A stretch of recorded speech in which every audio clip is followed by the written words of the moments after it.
পদার্থের তাপীয় প্রসারণ বলতে কি বোঝায়? আমরা যখন কোনো কিছুতে তাপ দেই তখন সেটার প্রসারণ হয়, এইটাতে তুমি এগ্রি করো নাকি ডিসএগ্রি করো বলো? স্যার আবার একটু। আমরা যখন কোনো কিছুকে তাপ দেই তখন সেটার প্রসারণ হয়, এটা তুমি এগ্রি করো নাকি ডিসএগ্রি করো? মানে এই যে এই একদম। বিষয়টা এগ্রি করো। কেন, তুমি দেখছো জি। এরকম কিছু যে তাপ দিলে লম্বা হয়ে যায়? লম্বা হওয়া মানে তো প্রসারণ, লম্বা বলতে আর কি মানে বাড়ে যদি তাহলেই প্রসারণ। আহ, দেখো নাই?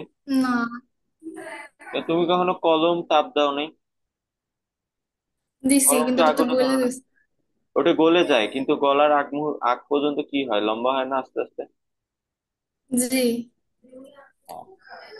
আচ্ছা, এইরকম আরো আছে, পলিথিনও যদি তাপ দাও দেখবা হলো লম্বা হয়। তার মানে তুমি যদি কম তাপ দিতা তাহলে সেটা কি হইতো, প্রসারণ হয়ে থেমে যেত, কিন্তু তুমি তাপ দিতেই থাকলে এক সময় সেটা কঠিন থেকে তরল হয়। তো সোজা কথা, আমরা যদি কোনো কিছুকে, হ্যাঁ এটার সবচেয়ে ভালো এক্সাম্পল যে একবারে গলে যায় না কিন্তু লম্বা হয়, সেটা হলো যে লোহার তার। লোহার তার কি কখনো গরম করছিলাম? না। আচ্ছা, ওগুলো যদি দেখো জিআই তার বা কোনো কিছু, ওগুলোকে হলো তাপ দিলে দেখবা যে ওগুলো লম্বা হয়। হ্যাঁ, তো সোজা কথা, আমরা যদি কোনো কিছুকে তাপ দেই, তাপ দিলে সেটা কি হয়, প্রসারণ ঘটে। ঠিক আছে, এটাকেই আমরা বলি পদার্থের তাপীয় প্রসারণ। বুঝতে পারছো? জি স্যার। আচ্ছা, কেন হয়? এটার এক্সাম্পল হলো ছোট ক্লাসে তোমরা পড়ে আসছো যে কঠিন পদার্থের বা যে কোনো পদার্থের ভিতরে অণুগুলা থাকে যেগুলা কাঁপতে থাকে, আমরা যখন তাপ দিই তখন কি এদের কম্পনটা বাড়তে থাকে আর এরা কি পরস্পর থেকে দূরে সরে যেতে থাকে। যেহেতু এদের দূরত্ব বাড়তে থাকে এই কারণে এদের কি একটা প্রসারণ। বুঝেছো? জি স্যার। ওকে। তাহলে পদার্থের তাপীয় প্রসারণ বলতে এটাই বোঝায় যে কোনো কিছুকে তাপ দিলে ওটার যে প্রসারণ হয় সেটা। যেমন আমার যদি লম্বা একটা, ধরো এরকম লম্বা কোনো একটা কিছু আছে, এটাকে আমি ধরো তাপ দিলাম, এগুলো হলো আগুন, তাপ দিলাম, তাপ দেওয়ার পরে দেখলাম কি এটা আরো লম্বা হয়ে গেল। হ্যাঁ, তো তখন এটাকে আমি বলবো হলো প্রসারণ। ঠিক আছে, তো এইখানে যেটা নিছি এটা কি আমাদের ধরো কঠিন পদার্থ, তো কঠিন পদার্থকে তাপ দিলে কি সেটা প্রসারণ ঘটে। এইটাকে আমরা বলি কঠিন পদার্থের প্রসারণ। প্রসারণ তিন রকম হয়, একটা হলো কঠিন পদার্থের প্রসারণ, তরল পদার্থের প্রসারণ আর গ্যাসীয় পদার্থের প্রসারণ। দত্তের সিমিলার প্রসারণ। ওয়েতে আমি যদি হলো তরল নেই সেটাকে তাপ দিলে সেটারও প্রসারণ হবে, সেটাকে আমরা বলবো তরল পদার্থের প্রসারণ। আবার যদি গ্যাস নেই সেটাকে তাপ দিলে সেটারও প্রসারণ হবে, সেটাকে আমরা বলবো গ্যাসীয় পদার্থের প্রসারণ। তাহলে পদার্থের প্রসারণ কয় প্রকার হচ্ছে, তিন প্রকার।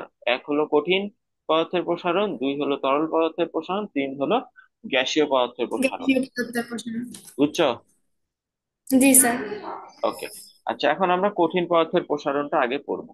তো তাহলে কঠিন পদার্থের প্রসারণের সংজ্ঞা কি দাঁড়ায়, যে তাপ প্রয়োগ করলে কঠিন পদার্থের বা বস্তুর দৈর্ঘ্য, প্রস্থ ও উচ্চতা তিন দিকে সমানভাবে বৃদ্ধি পায়, একে আমরা কঠিন পদার্থের প্রসারণ বলি। ঠিক আছে? বুঝছো জি কি স্যার। বলছি? আচ্ছা, তাহলে আমরা একটা এক্সাম্পল দেখি, যে আমাদের যদি একমাত্রিক কোনো একটা বস্তু থাকে, হ্যাঁ একমাত্রিক বলতে বোঝায় যেটা শুধু দৈর্ঘ্য আছে আর কিছু নাই। যেমন আমরা যদি কোনো তারের কথা বলি, যেমন আমাদের জিআই তার থাকে না, কাপড় নেড়ে দেই, বা কারেন্টের জি। তার থাকে, তামার তার। হ্যাঁ, তো এরকম কোন একটা তারের কথা যদি বলি, তারের শুধু কি আছে বলতো, দৈর্ঘ্য আছে। একটা দত্ত। হ্যাঁ, এখন এটাকে যদি আমি হিট দেই তাহলে কি হবে, এইটার দৈর্ঘ্য বাড়বে। ঠিক আছে, এটাকে আমরা বলতেছি কঠিন পদার্থের দৈর্ঘ্য বৃদ্ধি। ঠিক আছে। আচ্ছা, এখন যদি আমাদের কোনো একটা কঠিন পদার্থের ইয়া থাকে, পাত থাকে, পাত বলতে কি বোঝায়, এইরকম কোন একটা জিনিস। ঠিক আছে, এরকম দেখছো না? হ্যাঁ, আমাদের হলো আহ এরকম শীট বলে এগুলোকে, হ্যাঁ শীট বলে। হ্যাঁ, এগুলো হলো ওই যে টিনের শীট যেগুলো এরকম হয় চারকোনা, হুম, দেখছো তো তাই না? আচ্ছা, জি তো স্যার। এগুলো দুইটা জিনিস থাকে, একটা হলো দৈর্ঘ্য আর কি বলতো, আরেকটা হচ্ছে প্রস্থ। প্রস্থ। এখন তুমি এইটাকে যদি তাপ দাও তাহলে আমাদের কি বাড়বে, আমাদের দৈর্ঘ্যও উচ্চতা। বাড়বে, প্রস্থও বাড়বে, উচ্চতা নাই। উচ্চতা বলতে তো বোঝায় মাটি থেকে কত উপরে তোমার, যে শীট যেগুলো ওগুলো তো মানে কাগজের মতো, কাগজের কি উচ্চতা আছে, উচ্চতা নাই, দৈর্ঘ্য আছে আর প্রস্থ আছে। ঠিক আছে, তাহলে তুমি যদি এটা তাপ দাও তাহলে কি হবে, দৈর্ঘ্যটাও বাড়বে, প্রস্থটাও বাড়বে। ঠিক আছে, তো এইটাকে জি আমরা স্যার। বলি হলো দৈর্ঘ্য এবং প্রস্থের হলো তোমার কি, প্রসারণ। তাপ প্রয়োগ করলে। ঠিক আছে, এখন দেখো দৈর্ঘ্য আর প্রস্থের আলাদা আলাদা প্রসারণকে একসাথে ক্ষেত্রফলের প্রসারণ বলা যায়। যে এইখানে আমাদের কোনো কিছু যদি দৈর্ঘ্য আর প্রস্থ থাকে তাহলে আমরা কি জানি, তার ক্ষেত্রফল থাকে না? ক্ষেত্রফল ইকুয়াল কি বলতো? যদি আয়তক্ষেত্র হয় তাহলে দৈর্ঘ্য, দৈর্ঘ্য গুণন প্রস্থ। প্রস্থ। ঠিক আছে, তাহলে যদি দৈর্ঘ্য আর প্রস্থ দুইটাই বাড়ে, তার মানে আমাদের কি পরবর্তীতে ক্ষেত্রফলটাও বাড়বে। বুঝছো? জি স্যার। তাহলে তাপ প্রয়োগ করলে যদি একমাত্রিক বস্তু হয় তাহলে দৈর্ঘ্য বাড়বে, যদি দ্বিমাত্রিক হয় তাহলে দৈর্ঘ্য প্রস্থ দুটাই বাড়বে, দৈর্ঘ্য প্রস্থ দুইটা বাড়া মানে হলো কি ক্ষেত্রফল বাড়া। ঠিক আছে। আচ্ছা, আর যদি ত্রিমাত্রিক হয়, ত্রিমাত্রিক বলতে কি, যে তুমি যদি কঠিন কঠিন পদার্থের কোনো একটা কিউবের কথা চিন্তা করো, এটা হলো এরকম হয়, তাই না? জি। ঠিক আছে, তো এইটার আমাদের কি কি থাকে বলো তো? এই হলো দৈর্ঘ্য থাকবে, এই হলো প্রস্থ থাকবে, এটা তো উচ্চতা থাকে। আর হলো উচ্চতা থাকবে। তিনটাই আছে, তাহলে এটাকে যদি তুমি হিট দাও তাহলে দৈর্ঘ্য বাড়বে, প্রস্থও বাড়বে, উচ্চও বাড়বে, উচ্চতাও বাড়বে। ঠিক আছে, তাহলে যদি বাড়ে কোনো কিছু দৈর্ঘ্য প্রস্থ উচ্চতা থাকলে আমরা জানি ওই জিনিসের কি থাকে বলতো, আয়তন। আয়তন ইকুয়াল কি, বস্তুর দৈর্ঘ্য গুণন প্রস্থ গুণন উচ্চতা। তাহলে যদি আমি তাপ দিই তাহলে দৈর্ঘ্য বাড়বে, প্রস্থ বাড়বে, উচ্চতা বাড়বে, তার মানে বেসিক্যালি কি হবে, আয়তন বাড়বে। আয়তন বাড়বে। ঠিক আছে, তাহলে এইখান থেকেই দেখো, যেমন আমাদের পদার্থের প্রসারণ তিন প্রকার ছিল, কঠিন, তরল আর কি, গ্যাস। Similar gas. ওয়েতে কঠিন পদার্থের প্রসারণও তিন প্রকার, যদি একমাত্রিক হয় তাহলে হয় হলো দৈর্ঘ্য প্রসারণ, যদি দ্বিমাত্রিক হয় তাহলে আমাদের কি হবে, দৈর্ঘ্য প্রস্থ দুইটারই প্রসারণ হবে, যেটাকে আমরা বলতে পারি ক্ষেত্রফল প্রসারণ। আর যদি ত্রিমাত্রিক হয় সেই ক্ষেত্রে দৈর্ঘ্য প্রস্থ উচ্চতা তিনটাই থাকবে, তিনটারই হলো প্রসারণ হবে, যেটাকে আমরা বলতে পারি আয়তন প্রসারণ। তাহলে কঠিন পদার্থের প্রসারণ কয় প্রকার, তিন প্রকার। এক, দৈর্ঘ্য তিন প্রসারণ। প্রকার। দুই, ক্ষেত্রফল প্রসারণ। তিন, আয়তন প্রসারণ। দৈর্ঘ্য প্রসারণ কখন হয়, একমাত্রিক বস্তুর ক্ষেত্রে যেমন কোনো তার। ক্ষেত্রফল প্রসারণ কিরকম হয়, দ্বিমাত্রিক বস্তুর ক্ষেত্রে যেমন হলো শীট। আর আয়তন প্রসারণ কখন হয়, ত্রিমাত্রিক বস্তুর ক্ষেত্রে যেমন হলো, এইটাকে বলে হলো ঘন বস্তু। আয়তন। হ্যাঁ, আয়তাকার ঘন বস্তু। ঠিক আছে, আশা করি বুঝতে পারছো। বুঝছো? জি। জি ওকে, স্যার। নেক্সট আমরা যাব হলো দৈর্ঘ্য প্রসারণে। তো দৈর্ঘ্য প্রসারণের ডেফিনেশনটা দেখো, কোন কঠিন বস্তুতে তাপ প্রয়োগ করলে এর দৈর্ঘ্য বরাবর যে প্রসারণ হয় তাকে দৈর্ঘ্য প্রসারণ বলে। একটু আগে আমরা দেখছি যে কঠিন একটা বস্তুর শুধু যদি একমাত্রিক হয় তার শুধু দৈর্ঘ্য থাকে, তাপ প্রয়োগ করলে ওই দৈর্ঘ্যটাই বৃদ্ধি পায়। এখানে আমাদের একটা ছবি আছে, যে একটা বস্তু আছে, এই যে একটা বস্তু আছে, এটার হলো দৈর্ঘ্য হলো L1, আর এটার তাপমাত্রা হলো T1। এখন তাপমাত্রা বাড়ায় আমি করছি T2, তাহলে তাপমাত্রা বাড়াইলে অবশ্যই কি দৈর্ঘ্য বাড়বে, তো দৈর্ঘ্য বেড়ে হয়েছে হলো L2। ঠিক আছে, এল টু। তাহলে এখানে আমার দৈর্ঘ্য প্রসারণ হলো, দৈর্ঘ্য প্রসারণ কতটুকু হলো, চিন্তা করো, আগে দৈর্ঘ্যটা ছিল এই জায়গায়, সেইখান থেকে এইখানে আসছে, তাহলে প্রসারণ হয়েছে হলো এতটুকু। ঠিক আছে, এই যে জি যতটুকু স্যার। প্রসারণ হইলো এটাকে আমরা ডেল এল দ্বারা প্রকাশ করি। তাহলে ডেল এল ইকুয়াল কি হচ্ছে বলতো, যে আমাদের শেষ দৈর্ঘ্য যেটা সেটা হলো L2, আর আদি দৈর্ঘ্য হলো L1। তাহলে L2 থেকে L1 মাইনাস করলে আমি ডেল এল বা কতটুকু দৈর্ঘ্য বৃদ্ধি পাইছে সেটা পাবো। বুঝছো? না। বুঝো নাই? না মানে এই চিহ্নটা বুঝি নাই, এল এর আগে যে চিহ্নটা। এল এর আগের চিহ্নটা বুঝো নাই, এটা ডেল এল, মানে দৈর্ঘ্যের পার্থক্যকে আমরা ডেল এল দ্বারা প্রকাশ করি। ডেল এল ইকুয়াল হলো দৈর্ঘ্যের পার্থক্য, মানে দৈর্ঘ্য কতটুকু বাড়ছে। ঠিক আছে, আচ্ছা তো বুঝছি। সেটা ইকুয়াল কি হবে বলতো, শুরুতে যদি L1 হয় আর পরে যদি চেঞ্জ হয়ে L2 হয়, তাহলে L2 থেকে L1 বিয়োগ করলে আমরা দৈর্ঘ্য কতটুকু বাড়ছে এটা পারবো, পাবো, তাই না? জি স্যার। ওকে, আচ্ছা, এটা যদি সিম্পলি আমি আরো তোমাকে বুঝাই, যে ধরো যে দৈর্ঘ্য শুরুতে ছিল 10 সেন্টিমিটার, পরে তাপমাত্রা বাড়ানোর কারণে হচ্ছে 15 সেন্টিমিটার, তাহলে বাড়লো কতটুকু? 5।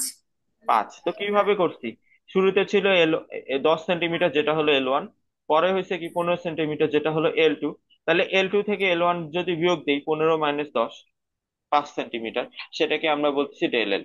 আশা করি এবার বুঝছো। জি স্যার।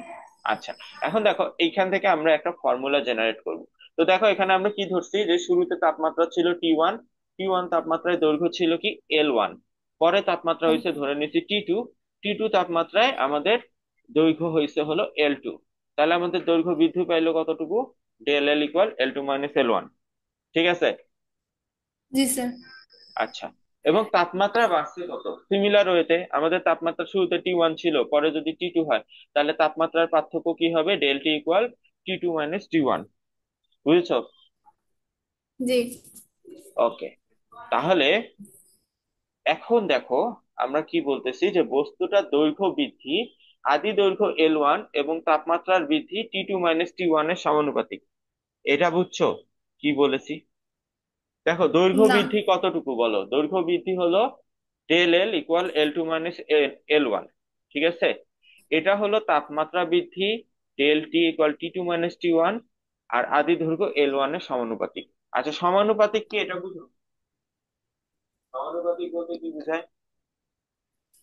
সমান। সমানুপাতিক বলতে বোঝায় সমান না। দেখো, সমানুপাতিক বলতে বোঝায় একটা বাড়লে আরেকটা বাড়বে। দেখো, সিমিলারলি ইয়ে করে বোঝায়, সমান বলতে তো বোঝায় দুইটাই সমান। যেমন একটা যদি 10 হয় আরেকটাও 10 হবে। ঠিক আছে। কিন্তু সমানুপাতিক মানে এই না যে একটা 10 হইলে আরেকটা 10 হবে। কিন্তু সমানুপাতিক মানে হলো যে একটা বাড়লে আরেকটা বাড়বে। সিম্পলি বুঝাই, ধরো যে তোমার তোমার কি খাইতে দাইতে অনেক, খাওয়া দাওয়া অনেক পছন্দ, মানে তোমার কি খাওয়া পছন্দ নাকি কম খাও? পছন্দ আচ্ছা, না তোমার অত একটা। তোমার পছন্দের খাবারের নাম বলো। পছন্দের বার্গার। আচ্ছা, বার্গার। তাহলে তুমি কম খাইলেও বার্গার দিলে তো খাবা, তাই না? তো ধরো জি। এইখানে 10 কেজি বার্গার আছে। হ্যাঁ। আর এটা হলো তোমার পেট। তো তুমি ধরো ফার্স্টে একটা বার্গার খাইলা, তাহলে তোমার পেট যতটুকু থাকবে, দুইটা খাইলে কি পেটের আকৃতি আস্তে আস্তে বাড়বে না? জি। তিনটা খাইলে কি আরো বাড়বে? চারটা খাইলে কি আরো বাড়বে? তার মানে কি, দেখো তুমি কতটুকু খাচ্ছ, খাবারের পরিমাণের সাথে তোমার পেটের একটা সম্পর্ক আছে। যে তুমি যতটুকু খাবার খাও, সেই অনুপাতে পেটের আকৃতি কি বাড়তে থাকে। তুমি যদি 1 কেজি খাও, তখন ধরো পেটের হলো ডায়ামিটার হলো 10 সেন্টিমিটার। পরে যদি তুমি 2 কেজি খাও, তাহলে পেটের কি আরো বেড়ে হচ্ছে কি 20 সেন্টিমিটার। তুমি যদি 3 কেজি খাও, তাহলে বেড়ে কি হবে 30 সেন্টিমিটার। তাহলে 4 কেজি খাইলে কি হবে বলো দেখি? 40 সেন্টিমিটার। 40 সেন্টিমিটার। তাহলে বুঝতেছো, এখানে কিন্তু দুটা সমান না। খাচ্ছ 1 কেজি, বাড়তেছে 10 সেন্টিমিটার। পরে খাচ্ছ 2 কেজি, বাড়তেছে 20 সেন্টিমিটার। 2 আর 20 তো সমান না। কিন্তু রিলেশনটা কি বলতো, সমানুপাতিক, একটা বাড়লে আরেকটা বাড়বে। ঠিক আছে। 3 কেজি খাইলে 30 হচ্ছে, 4 কেজি খাইলে 40 হচ্ছে, তাহলে 10 কেজি খাইলে কত হবে বলো কি? 1000। 100। দশ ও গুণ করে আচ্ছা। 10 গুণ করে ও, বাড়তেছে। ঠিক আছে। তো জি এখানে দেখো, একটা বাড়লে আরেকটা বাড়ে, এই ধরনের রিলেশন, এবং একটা কমলে আরেকটা কমে। যে তুমি যদি খাওয়া কমায় দাও, যেমন ধরো যে শুরুতে তুমি 10 কেজি খেতে, তখন তোমার স্যার, সাউন্ডে প্রবলেম হচ্ছে। সাউন্ডে প্রবলেম হচ্ছে। এখন ঠিক আছে? জি। আচ্ছা, তুমি যদি 10 কেজি খাও, সেই ক্ষেত্রে আমরা দেখলাম 100 সেন্টিমিটার হচ্ছে। তুমি যদি 5 কেজি খাও, 50 সেন্টিমিটার। তাহলে কি হচ্ছে দেখো, তুমি খাওয়া বাড়ালে পেটের আকৃতি বাড়তেছে, খাওয়া কমালে পেটের আকৃতি কমতেছে। এই ধরনের রিলেশন গুলোকে বলে হলো সমানুপাতিক, একটা বাড়লে আরেকটা বাড়ে, একটা কমলে আরেকটা কমে। সমানুপাতিক মানে সমান না। হ্যাঁ, সমান না, কিন্তু রিলেশন আছে, একটা বাড়লে আরেকটা বাড়বে, একটা কমলে আরেকটা কমবে। বুঝেছো? জি স্যার। গুড। যদি বুঝো, তাহলে এখন তুমি এটাও বুঝবা যে এখানে এই কথাটা কি বলছে। তো ফার্স্টে একটা পোর্শন দেখি, বস্তুটির দৈর্ঘ্য বৃদ্ধি। দৈর্ঘ্য বৃদ্ধি বলতে কি বোঝায়, ডেল এল কে আমরা দেখলাম না দৈর্ঘ্য বৃদ্ধি, জি। এল ডেল এল ইকুয়াল কি L2 মাইনাস L1। L1। বলছে দৈর্ঘ্য বৃদ্ধি আদি দৈর্ঘ্য L1 এর সমানুপাতিক। সমানুপাতিক চিহ্ন হলো এটা। ঠিক আছে। তাহলে del L equal L2 minus L1 is সমানুপাতিক L1, এটা আমরা বলতে পারি। ঠিক আছে। জি স্যার। এখন এটা কি মিন করে, যখন আমি এটা লিখবো এটা কি মিন করবে? এটা মিন করবে, আমরা সমানুপাতিকের ডেফিনেশন একটু আগে পড়লাম, যে এটা মিন করে আমরা যদি বলি একটা আর একটা সমানুপাতিক, তার মানে একটা বাড়লে আরেকটা বাড়বে, একটা কমলে আরেকটা কমবে। তার মানে এটা মিন করতেছে আমি যদি L1 বাড়াই তাহলে ডেল এল বাড়বে, L1 কমাই তাহলে ডেল এল কমবে। বুঝছো? জি স্যার। এখন L1 এর তো একটা পরিচয় আছে, এটাকে যদি আমরা ভাষায় ইয়া করি তাহলে কি মিন হবে, মিন করে আদি দৈর্ঘ্য। L1 হলো আদি দৈর্ঘ্য, তাহলে আদি দৈর্ঘ্য বাড়ালে ডেল এল হলো দৈর্ঘ্য বৃদ্ধি, দৈর্ঘ্য বৃদ্ধি বাড়বে। আদি দৈর্ঘ্য কমালে দৈর্ঘ্যের বৃদ্ধি কমবে। ঠিক আছে? তো চলো এটা একটা এক্সাম্পল দিয়ে দেখি। আদি দৈর্ঘ্য বলতে বোঝাচ্ছে আমার ধরো এইখানে ধরো একটা তার আছে যেটার দৈর্ঘ্য হলো 10 সেন্টিমিটার। ঠিক আছে? আর আরেকটা তার আছে, এটার দৈর্ঘ্য ধরো 20 সেন্টিমিটার। ঠিক আছে? এখন জি স্যার। এইটার আদি দৈর্ঘ্য কি কম, তাহলে এইটার দৈর্ঘ্যের বৃদ্ধি ডেল এল এটাও হবে কি কম। আর এটার কি আদি দৈর্ঘ্য হলো বেশি, তাহলে এটার দৈর্ঘ্যের বৃদ্ধি ডেল এল হবে কি বেশি। বুঝেছো? জি স্যার। ধরো যে সাপোজ এটার আদি দৈর্ঘ্য 10 সেন্টিমিটার, এই কারণে দৈর্ঘ্যের বৃদ্ধি ধরো হয়েছে 5 সেন্টিমিটার। তাহলে এইটার আদি দৈর্ঘ্য যেহেতু 20 সেন্টিমিটার, তাহলে দৈর্ঘ্যের বৃদ্ধি কত হবে 10 সেন্টিমিটার। এটাই বলে ডেল এল সমানুপাতিক L1, বলতে এটাই বোঝায় যে আমাদের আদি দৈর্ঘ্য যদি কম হয় সেক্ষেত্রে দৈর্ঘ্যের পরিবর্তনও কম হবে, আর আদি দৈর্ঘ্য যদি বেশি হয় সেই ক্ষেত্রে দৈর্ঘ্যের পরিবর্তনও বেশি হবে। তাহলে এখন বলো দেখি, আমার যদি আরো দুইটা হলো আমি তার নেই, একটার আদি দৈর্ঘ্য হলো 5 সেন্টিমিটার আর একটা 30 সেন্টিমিটার, তাহলে এই দুইটার সাপেক্ষে এইটার দৈর্ঘ্য বৃদ্ধি কম হবে না বেশি হবে? বলো। 10 সেন্টিমিটার আর 20 সেন্টিমিটারের সাপেক্ষে স্যার 5 সেন্টি। সাউন্ডের সাউন্ডের প্রবলেম হচ্ছে? হ্যালো? অনেকক্ষণ ধরে সাউন্ডের প্রবলেম হচ্ছে। হ্যাঁ, সাউন্ডের প্রবলেম হচ্ছে, তোমার সাউন্ডেরও একটু প্রবলেম হচ্ছে। যাই হোক, আচ্ছা আমি আবার বলতেছি, ঠিক আছে? জি স্যার। উম আমি যেটা বললাম যে আমার শুরুতে ধরো একটা তার আছে যেটা আদি দৈর্ঘ্য 10 সেন্টিমিটার, আর পরে একটা তার আছে সেটার আদি দৈর্ঘ্য হলো 20 সেন্টিমিটার। এখন এইটাতে যদি আমি তাপ দেই তাহলে দৈর্ঘ্যের বৃদ্ধি আমার যা হবে, এই যে এই রিলেশনটা অনুযায়ী ডেল এল সমানুপাতিক L1, এই 20 সেন্টিমিটারে তাপ দিলে দৈর্ঘ্যের বৃদ্ধি তার থেকে বেশি হবে। বুঝতে পারছো? জি স্যার। কেন হবে বলো? কারণ এই যে আমাদের দৈর্ঘ্যের বৃদ্ধি সমানুপাতিক কি আদি দৈর্ঘ্য, তাহলে প্রথম ক্ষেত্রে আদি দৈর্ঘ্য কি কম 10 সেন্টিমিটার, আর পরে কি আদি দৈর্ঘ্য কি বেশি 20 সেন্টিমিটার। তাহলে সমানুপাতিক কি বলে যে আদি দৈর্ঘ্যের সাথে দৈর্ঘ্যের বৃদ্ধির সমানুপাতিক সম্পর্ক, মানে আদি দৈর্ঘ্য বাড়লে দৈর্ঘ্যের বৃদ্ধি বাড়বে, আদি দৈর্ঘ্য কমলে দৈর্ঘ্যের বৃদ্ধি কমবে। তাহলে এখানে যেহেতু আদি দৈর্ঘ্য কম তাহলে দৈর্ঘ্যের বৃদ্ধি কম হবে, এখানে আদি দৈর্ঘ্য বেশি তাহলে দৈর্ঘ্যের বৃদ্ধি কি হবে বেশি হবে। বুঝতে পারছো? বেশি হবে। জি। তাহলে এখানে যেহেতু আদি দৈর্ঘ্য কম, তো সাপোজ ধরলাম দৈর্ঘ্যের বৃদ্ধি 5 সেন্টিমিটার, তাহলে এই ক্ষেত্রে আদি দৈর্ঘ্য যেহেতু বেশি তাহলে দৈর্ঘ্যের বৃদ্ধি কি হবে বেশি হবে। তো বেশি হবে। 10 সেন্টিমিটার হচ্ছে আমরা ধরে নিচ্ছি আর কি। ঠিক আছে? তাহলে এখন তুমি জি। আমাকে বলো যে আমার যদি 30 সেন্টিমিটার আর 5 সেন্টিমিটার, আরো দুইটা আমি তার নিচ্ছি, একটা আদি দৈর্ঘ্য 30 সেন্টিমিটার আর একটা আদি দৈর্ঘ্য 5 সেন্টিমিটার, তাহলে এই যে 5 সেন্টিমিটারের যে তারটা আছে এইটার আদি দৈর্ঘ্যের বৃদ্ধি প্রথম এই যে 10 সেন্টিমিটার আর 20 সেন্টিমিটার, এই দুটোর সাপেক্ষে বেশি হবে না কম হবে বলো? কম হবে। কম হবে। জি। হ্যাঁ, কেন কম হবে? কারণ এই যে সমানুপাতিক সম্পর্ক, ডেল এল সমানুপাতিক L1, যে যেহেতু L1 কম, আদি দৈর্ঘ্য 5 সেন্টিমিটার, এই দুটা থেকে কম, এই জন্য আদি দৈর্ঘ্যের বৃদ্ধিও কি হবে কম হবে। বুঝতে পারছো? কম হবে। আচ্ছা, জি। সিমিলার ওয়েতে কি আমরা যদি আদি দৈর্ঘ্য 30 সেন্টিমিটার নেই, সেটা কি 10 আর 20-এর থেকে, সেই ক্ষেত্রে দৈর্ঘ্যের বৃদ্ধি কি 10 আর 20-এর থেকে বেশি হবে না কম হবে? বেশি হবে। বেশি হবে। গুড। তাহলে আশা করি বুঝতে পারছো, তাই না? জি।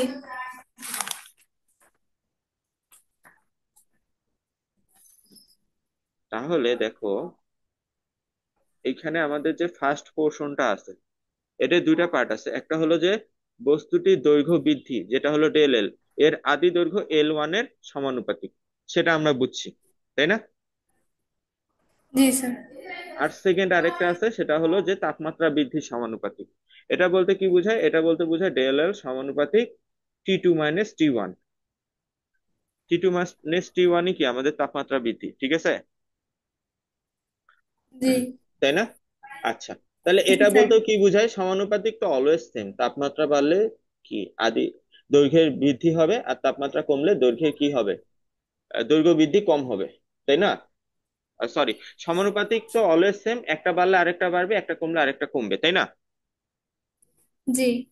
তাহলে এইখানে যেহেতু তাপমাত্রার পরিবর্তন আছে আর এই পাশে যেহেতু দৈর্ঘ্য বৃদ্ধি আছে, এটা কি বোঝায়? এটা বোঝায় যে তাপমাত্রা বৃদ্ধি বেশি হলে আমাদের দৈর্ঘ্য বৃদ্ধি বেশি হবে, তাপমাত্রা বৃদ্ধি কম হলে দৈর্ঘ্য বৃদ্ধি কম হবে। ক্লিয়ার হয়েছে? জি। আচ্ছা, তাহলে এটা যদি এক্সাম্পল দিয়ে বুঝাই, যে আমার ধরো যদি আমি তাপমাত্রা 10 ডিগ্রি সেন্টিগ্রেড বাড়াই, আর ধরো তাপমাত্রা 20 ডিগ্রি সেন্টিগ্রেড বাড়ালাম, তাহলে এই ক্ষেত্রে আমার দৈর্ঘ্য বৃদ্ধি ডিএলএল বেশি হবে প্রথম ক্ষেত্রে নাকি দ্বিতীয় ক্ষেত্রে, বলো? প্রশ্নটা বুঝি নাই। মানে আমার প্রথম ক্ষেত্রে আমি তাপমাত্রা বাড়াইছি হলো 10 ডিগ্রি সেন্টিগ্রেড, আর দ্বিতীয় ক্ষেত্রে আমি তাপমাত্রা বাড়াইছি হলো 20 ডিগ্রি সেন্টিগ্রেড। এখন কোন ক্ষেত্রে দৈর্ঘ্য বৃদ্ধিটা বেশি হবে অ্যাকর্ডিং টু দিস রিলেশন, এই যে ডেল এর সমানুপাতিক T2 মাইনাস T1, বলো? বুঝো টি নাই? টুটা 20 ডিগ্রি হবে। বিশ কারণ ডিগ্রির ক্ষেত্রে বেশি হবে। 20 ডিগ্রি কিন্তু T2 না, 20 ডিগ্রি হলো del T. Del T equal হলো T2 মাইনাস T1। বুঝছো? জি। ওকে, তাহলে সেকেন্ড পার্টটা আশা করি বুঝছো। সেকেন্ড পার্টে বলছে কি তাপমাত্রা সমানুপাতিক। তাই সমানুপাতিক কি ক্লিয়ার হয়েছে? জি, সমানুপাতিক ক্লিয়ার। কি কি ক্লিয়ার হয়েছে বলো দেখি, সমানুপাতিক বলতে কি বোঝায়? সমানুপাতিক হচ্ছে একটা বাড়লে আরেকটা বাড়বে, একটা কমলে আরেকটা কমলে। একটা বাড়লে এরকম। আরেকটা বাড়বে, একটা কমলে আরেকটা কমবে। তাহলে এখানে এটাই বলছে যে বস্তুটির দৈর্ঘ্য দৈর্ঘ্য বৃদ্ধি এর আদি দৈর্ঘ্য L1 এবং তাপমাত্রা বৃদ্ধি T2 মাইনাস T1 এর সমানুপাতিক। এর মানে হলো যে আমাদের দৈর্ঘ্য বৃদ্ধি যদি ডেল এল হয়, ডেল এল সমানুপাতিক কি হবে L1, আর কি হবে বলতো, ডেল এল সমানুপাতিক T2 মাইনাস T1। বুঝতে পেরেছো? আচ্ছা, এখন তো ডেল এল মানে কি বলতো, দৈর্ঘ্য বৃদ্ধি মানে L2 মাইনাস L1, যেটা আমরা দেখলাম একটু আগে, তাই না? জি। সমানুপাতিক L1। আচ্ছা, সিমিলার হয়তো এখানে ডেল এল কে আমরা যদি ভাঙাই তাহলে কি হবে, L2 মাইনাস L1 সমানুপাতিক T2 মাইনাস T1, তাই না? আচ্ছা, তো সেটাই এখানে লেখা হয়েছে যে L2 মাইনাস L1 সমানুপাতিক L1, এটা হলো ফার্স্ট অংশ থেকে আসছে। আর সেকেন্ড অংশে তাপমাত্রা বৃদ্ধির সমানুপাতিক, এখান থেকে আমরা পাইছি L2 মাইনাস L1 সমানুপাতিক T2 মাইনাস T1। ঠিক আছে, তাহলে দুইটা সমানুপাতিক রিলেশন, দুইটাকে যদি আমরা একসাথে করে দিই তাহলে কি হবে? ঠিক আছে, তো সেটা আমরা এই জায়গা থেকে দেখি। দেখো, ফার্স্ট যে রিলেশনটা আছে, L2 মাইনাস L1 সমানুপাতিক L1, বাম পাশে কি আছে বলতো, L2 মাইনাস L1, আর ডান পাশে কি আছে L1। ঠিক আছে, L1। সেকেন্ডটার ক্ষেত্রে বাম পাশে কি আছে L2 মাইনাস L1, আর ডান পাশে কি আছে বলতো T2 মাইনাস T1। টি টু ঠিক আছে, মাইনাস টি ওয়ান দুইটাকে যদি কম্পেয়ার করি তাহলে দেখো দুইটারই বাম পাশে কি আছে L2 মাইনাস L1। ঠিক আছে, কিন্তু ডান পাশে চেঞ্জ আছে, ডান পাশে প্রথমটার ক্ষেত্রে আছে L1 আর দ্বিতীয়টার ক্ষেত্রে আছে T2 মাইনাস T1। এখন যদি কম্বাইন করি তাহলে কি দাঁড়ায়, দুটোকে যদি কম্বাইন করি তাহলে কি দাঁড়াবে বলো? দুটোকে কম্বাইন করলে বাম পাশে যেহেতু দুইটারই L2 মাইনাস L1 আছে, তাহলে দুইটারই বাম পাশে L2 মাইনাস L1 লিখলাম, সমানুপাতিক প্রথমটার ডান পাশে L1 আছে আর দ্বিতীয়টার আছে T2 মাইনাস T1, তাহলে দুটাই লিখতে হবে যেহেতু দুটো আলাদা। তাহলে L1 into T2 minus T1, এটা হলো দুইটাকে কম্বাইন করলে আমরা এই রিলেশনটা পাই। বুঝতে পারছো? আবার একটু বুঝালে ভালো হতো। আচ্ছা, এখানে আমাদের দেখো ফার্স্ট যে রিলেশনটা সেটা হলো L2 মাইনাস L1 সমানুপাতিক L1, এটা তো বুঝছো। জি। সেকেন্ড যে রিলেশনটা এটা হলো L2 মাইনাস L1 সমানুপাতিক T2 মাইনাস T1, এটাও তো বুঝছো। জি।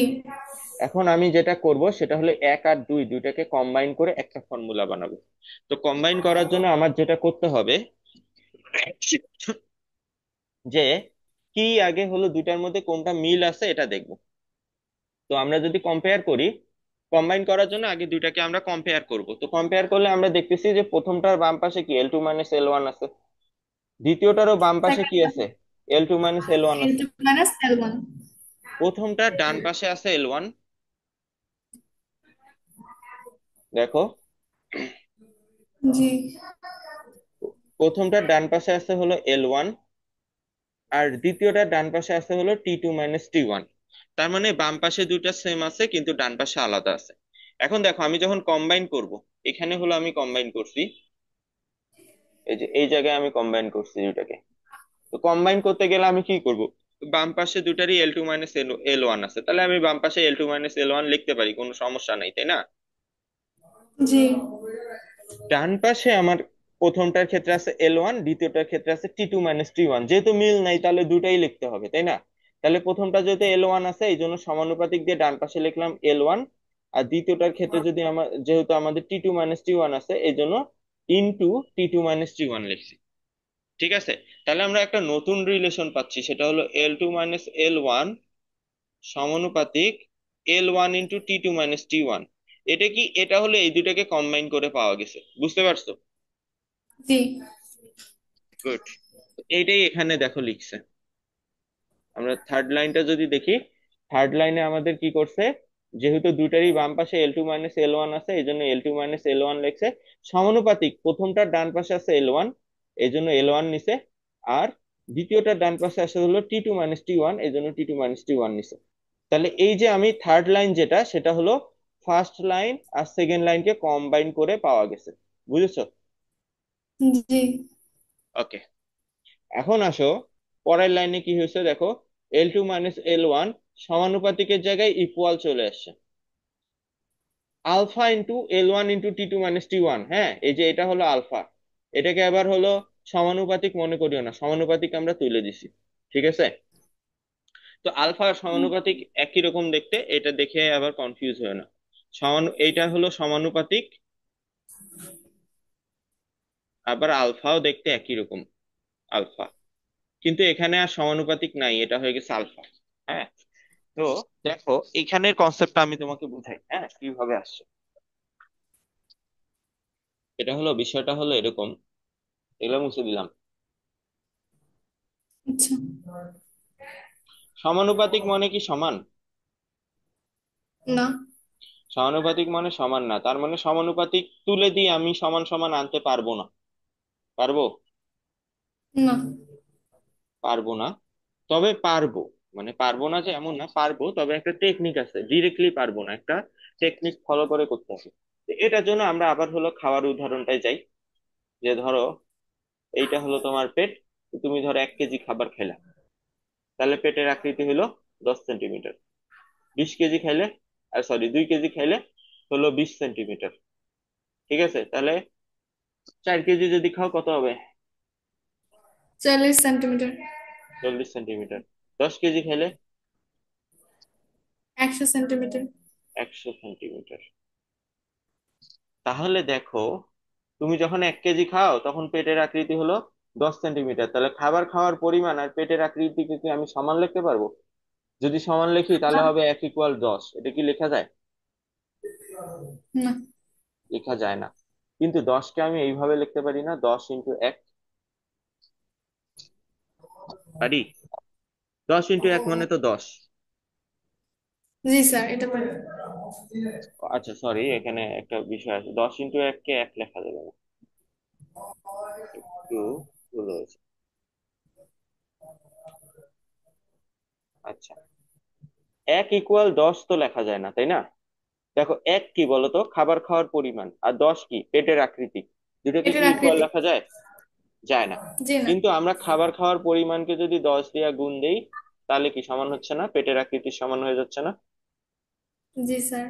সিমিলার হতে খাবার খাওয়ার পরিমাণ 2, সেটা তখন হলো পেটের আকৃতি হচ্ছে 20, তাহলে 2কে কি ইকুয়াল 20 লেখা যায়? জি না। যায় না। কিন্তু যদি 10 দিয়ে গুণ করে দিই খাবার খাওয়ার পরিমাণকে, তাহলে হয়ে যায়। তাহলে হয়ে যায়। তাহলে তুমি বুঝতেইছো যে যখন 4 কেজি খাচ্ছে তখন হচ্ছে 40, তাহলে 4 = 40 আমি লিখতে পারবো না, কিন্তু একটা 10 গুণ করে দিলে ইকুয়াল হয়ে যাচ্ছে, বুঝেছো? তাহলে দেখো জি। আমাদের যখন সমানুপাতিক হয় তখন সমান হয় না, কিন্তু একটা এমন একটা সংখ্যা থাকে যেটা দ্বারা গুণ করলে সমান হয়ে যায়। এই সংখ্যাটাকে আমাদের ক্ষেত্রে, এই ক্ষেত্রে সেটা হলো 10। ঠিক আছে, এটা সব সময় যে 10 হবে এমন না, কিন্তু সব সময় সমানুপাতিক রিলেশনের ক্ষেত্রে এমন একটা সম্পর্ক থাকবে যেটা, ভ্যালু থাকবে যেটা দ্বারা গুণ করলে আমাদের কি হচ্ছে, দুইটা সমান হয়ে যাচ্ছে, ওই ভ্যালুটাকে আমরা বলতেছি হলো সমানুপাতিক ধ্রুবক। বুঝছো? জি। তাহলে এটা মাথায় রাখবা যে আমাদের সমানুপাতিক থেকে সমান করতে হলে আমাদের কি করতে হয়, একটা সমানুপাতিক ধ্রুবক দ্বারা গুণ করতে হয়। বুঝছো? জি। আচ্ছা, এখানে দেখো তো, খাবার খাওয়ার যে পরিমাণ, এটা কি ফিক্সড কিছু? জি না। তুমি ইচ্ছা মতো খাইতে পারো, তুমি চাইলে 1 কেজিও খাইতে পারো, 2 কেজিও খাইতে পারো, 10 কেজিও খাইতে পারো, 50 কেজিও খাইতে পারো।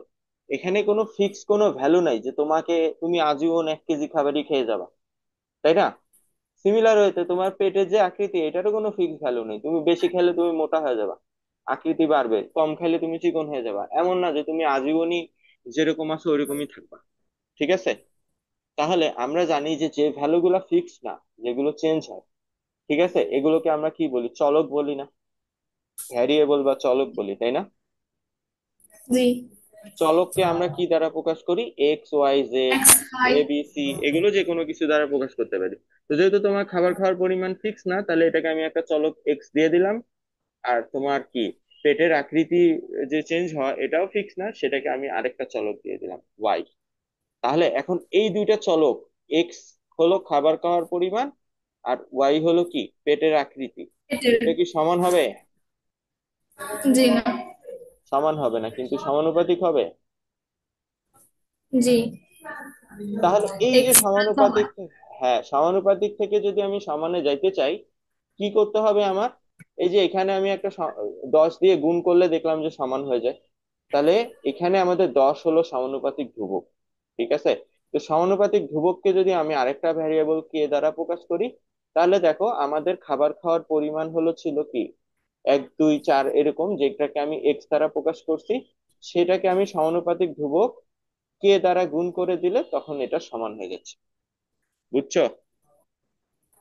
জি। তাহলে দেখো বুঝতে পারি। আমাদের এখানে টেকনিক যেটা, সেটা হলো যে সমানুপাতিক থেকে আমরা সমানে যাইতে পারবো, তবে ডিরেক্ট সমান লিখতে পারবো না। আমাদের কি করতে হবে, আমাদের একটা সমানুপাতিক ধ্রুবক আসবে, এই ক্ষেত্রে আমাদের ওই সমানুপাতিক ধ্রুবকটা হলো কে। ক্লিয়ার? আচ্ছা। আচ্ছা, তো এখন আমাদের দেখো, চলক যে এক্স ওয়াই হবে এমন কোনো কথা নেই, চলক যে কোনো কিছু হইতে পারে। সিমিলার হইতে সমানুপাতিক ধ্রুবক যেহেতু একটা চলক, সেটাও যে কোনো কিছু হইতে পারে। এই ক্ষেত্রে আমি এক্স ওয়াই আর কে ধরছি, বাট সবসময় যে এরকম হবে এমন কোনো কথা নেই। ক্লিয়ার হয়েছে? জি স্যার। ওকে, যদি ক্লিয়ার হয় ভালো, এটা খুবই ইম্পর্টেন্ট জিনিস। একটা টেস্ট করি তাহলে। ধরো এ একটা হলো আমাদের চলক আছে, আর বি আর একটা চলক আছে, হ্যাঁ। এ আর বি সমানুপাতিক, এটার মানে কি বলতো? যদি যদি বি যত হবে, বি যদি বাড়ে এও বাড়বে। বি যদি বাড়ে এও বাড়বে, বি যদি কমে এও কমবে, এর মানে এই না যে বি আর এ সমান, বি 10 হইলে এ 10 হবে এমন না। কিন্তু এটার মানে হলো এইটা যে বি 10 হইলে এ যদি 20 হয়, তাহলে বি 20 হইলে এ হবে 30, মানে একটা বাড়লে আরেকটা বাড়বে। বুঝছো? জি। গুড। তাহলে এখন আমি যদি সমানুপাতিকটা তুলে দিয়ে ইকুয়াল আনতে চাই, একটু আগে আমরা যে শিখলাম যে ইকুয়াল আনতে হলে কি করতে হয়, ওই অনুযায়ী বলো তো, তাহলে কি করতে হবে? এ ইকুয়াল আমি ধরো বি করতে চাই, তাহলে কি করতে হবে? আমি ডিরেক্ট লিখতে পারবো না, আমাকে কি করতে হবে বলো? একটু আগে কি করছিলাম, ওয়াই আর এক্স ছিল, দুটাকে কি ডিরেক্ট ইকুয়াল লিখতে পারছি? পারি নাই, আমাদের 10 একটা সংখ্যা ছিল, ওইটা দ্বারা গুণ করতে হয়েছে, যেটাকে আমরা সমানুপাতিক ধ্রুবক বলছিলাম, যেটা আমি ধরে নিছিলাম কে। তাহলে একটা সমানুপাতিক ধ্রুবক দিয়ে গুণ করছিলাম, তখন সমান লেখা গেছে। বুঝছো? জি স্যার। তাহলে ওটাই আমাদের ফর্মুলা, যে যে কোনো সমানুপাতিককে সমান সমান করতে হলে কি করতে হবে, একটা সমানুপাতিক ধ্রুবক আনতে হবে।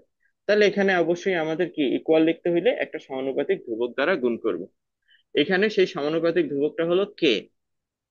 কিন্তু কেই হইতে হবে এমন কোনো কথা নেই, আমি সমানুপাতিক ধ্রুবক চাইলে যে কোনো কিছু ধরতে পারি। আমি চাইলে সমানুপাতিক ধ্রুবক কে এর জায়গায়